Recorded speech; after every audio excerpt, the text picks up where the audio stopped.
Welcome back to what Arty Noobs for General Disturbance. This is a GW E100. It's the Tier 10 German SPG. It's located on the southwest spawn of Arctic region under the command of giddyliddy. Well, it's got the big gun. Yes, it's the 21cm 1100 alpha, 53mm of penetration and potential stun of 31 seconds with a burst radius of 12 meters.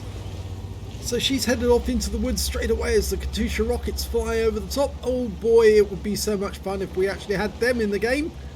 I'm sure that Wargaming could arrange it, because all they need to do is bring over the same Arty program that they have on Frontline and put it into to ordinary random battles.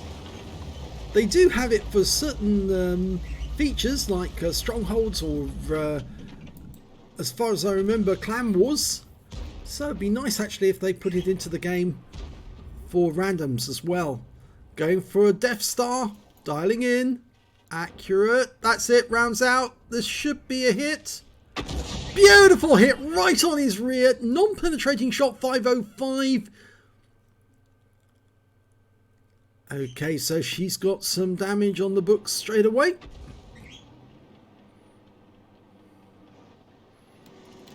Okay, there's an EBR 105 doing a bit of spotting down below, stopping our mediums from coming up that route. Oh, there's another enemy 105 and he just bit the dust. First victim of the day. I'm still looking for that Death Star. No sight of him at the moment, but giddyliddy's going to fire a speculative round in. Oh, he was still there! She got a hit, a blind hit. And she got a kill! She just took out the Death Star. She set fire to him. He burned to death with that shot. So she got an amazing blind kill on the Death Star. How many people can say they've got one of them? Blind kill on a Death Star. Rounds out in the IS-4. And she splashes the Type 5 Heavy and the IS-4 at the same time.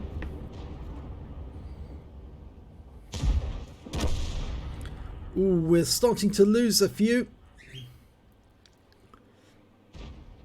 She's almost ready to go again. It's rather a long load time on this 21cm gun. It's about, if I remember correctly, 35 seconds. Maybe slightly longer. Almost ready to go. She's ready. Just waiting for them to move past the focal point. They're coming up. Rounds out. Yep. Well, 383 on the Type 5. Now, if you want to know what a focal point is, well, it's the point beyond which the tank keeps focusing on. Look at that IS-4 underneath her reticule. It keeps moving through a central point, focal point. That's the spot which they keep rocking backwards and forwards through. Now, a good tank driver, a really good tank driver, wouldn't have a focal point at all. He would keep the Arty player guessing. But you see that Type 5 Heavy? He keeps moving through the focal point, and that's because he does, he keeps getting hit. Okay, the IS-4 just took a big hit as well, 505 hit points there. He's nicely stunned, and that was our teammate in the Conqueror gun carriages down in that corner, very dangerous corner at K5. And we've also got a ship barn down there as well. Okay, she's loaded. She's ready to go. Now, that time she didn't fire at the focal point and she missed. The shell went shooting past the front of the Type 5, landed behind him.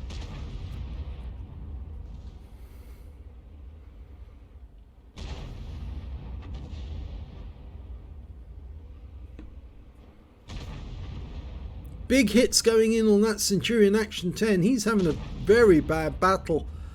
The ship barn's tearing him to shreds.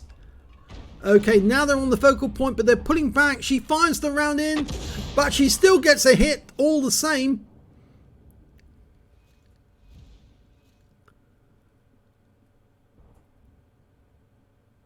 They're still pulling up. There's not much else they can do for that matter. The only thing they could, in theory, do would be to pull back and try and lure our guys in and then hit them. But I think they feel happy being where they are at the moment. giddyliddy's going for the Type 5. And another direct hit. But it hit the heavy armour, 149, so low roll.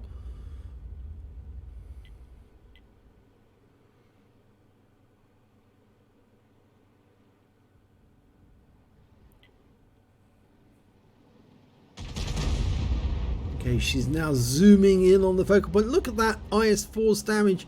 He took a heat round right through the nose, the mantlet. Rounds out. Direct hit on the IS-4 this time. 416. She's now racked up 2.6k of damage.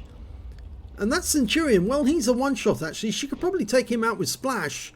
And that should be what she should do next, because after all, it takes the gun out of the game. These guys have still got plenty of health at the moment. Well, the Type 5 is running out gradually, but if she could take down that Centurion, that would certainly be a benefit. She's going again for the Type 5 Heavy. There he is. Now adjust the focal point. That's it. Rounds out. And although it didn't penetrate the Type 5, it actually stunned both tanks and did some damage to the IS-4, but it didn't penetrate the Type 5 at all this time. Now they've won in the north, so the enemy's being pushed back into their base. These guys are going to notice that very shortly on their mini-maps, and then they're going to turn tail and run back. Oh, well, the IS-4 won't beat, neither will the Centurion, so it's only up to that Type 5. He's the last one in this area, and it looks like he has run. I'd be very surprised if he's still there. The 705 is going by. We just lost the ship barn, taken out by their enemy GW E100. There's the Type 5. He did stay behind. And unfortunately, now the 705 got caught unawares.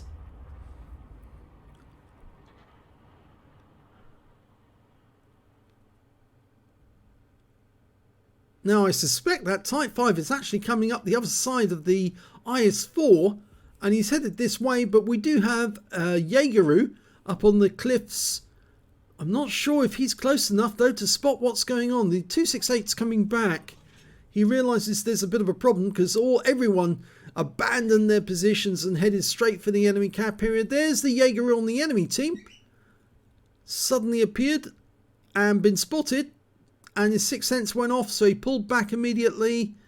Rounds out. Direct hit.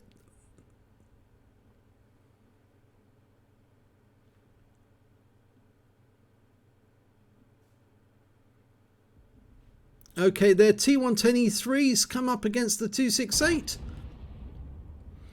And he's stopped where he is. Oh, to take out the 268, unfortunately. We might get a chance to shoot into his rear. Lost sight of him. She's firing in anyway where he was last seen.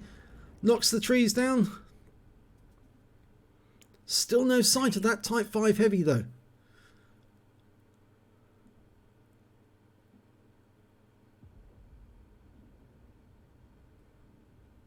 I guess if he was creeping up by the water's edge, then the Jaegeru wouldn't see him until he's almost coming up round the corner. And there's the T110E3, turned round and came this way. giddyliddy's dialing in on his expected path. Lining up a shot, fires the round out, lands ahead of him, tracked him.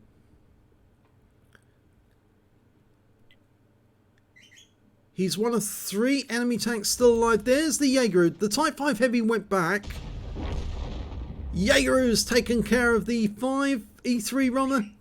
We're now going after the Jaegeru on the enemy team. He's turning tail. We're not loaded yet. We might get a shot at him if we can spot him.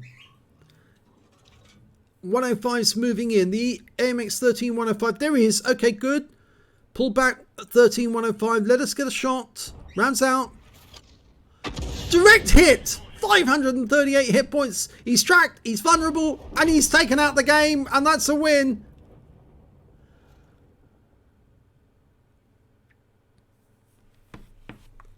Let's have a look at the end of battle stats.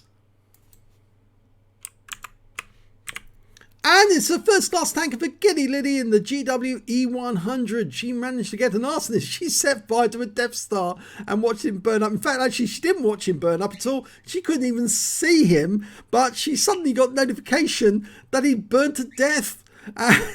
And that she got a kill, and well, that was quite a surprise. That was. She also got a bruiser medal for getting at least 16, well, at least 5 critical hits. She got 16 in this one, and a Gore's medal for doing more damage than 10 times the hit points of her own vehicle. And win 8 for that one was 4,650, which is more than super income. So let's have a look at team score. She did get the highest damage in the game in that one, 5,003 hit points in total. Next highest score was the E50M with 4676, and then the Leopard 1 with 3714. The best the enemy could put forward was their E3, who got 2,582 hit points. When it came to kills though, it was shared between 4 tanks on our team and 1 on the enemy team. The E50M, the Leopard 1, the AMX 13105 and the Jaeger all got 3 kills, and so did the T110 E3 on the enemy team. But giddyliddy only got the 1 kill, that Death Star. But when it came to base XP, well, she's a little way behind. The top dog is the AMX 13105. He got 1,045 base experience points. 977 goes to E50M, and giddyliddy picked up 880. She fired 15 rounds in that game, got 10 direct hits, no penetration, 20 splash. Damage of 5,003 hit points, all of it at more than 300 meters. She damaged 6 of the enemy, killed 1, and did 506 hit points of stun assist off 21 stuns. On a premium count, she earned 71,018 credits from that game, and after resupply of ammunition and consumables, she still had a profit of 19,818 credits. She received 7 bonds for the awards, because this was tier 10, and she also got 9 for the battle, so she took home 16 bonds in total, 1,320 XP, and there was no multiplier, so that's all the experience points she received. But what a great game that was, and you could see there, I think you could learn something about focal points and aiming on tanks that keep moving in a repetitive manner about a fixed point. It just makes it so easy to hit them. The ones that are difficult to hit are the ones that are unpredictable, but even they do display some focal points which you can then work out exactly what they're trying to do, because they're always trying to engage our tanks. They're not just trying to withdraw, move a bit further back and then withdraw again. And it's not a case of doing something in a specific manner. It's watching their behavior to actually learn what they're up to. And giddyliddy certainly learned that in this game, because she was hitting them on the focal point time and time again. And that's how she managed to get the highest score in the game. If you enjoyed that replay, please give this video a like and do subscribe to our channel. Hit that little notification bell, the button that tells you when a new video is going to come out. And thank you for watching.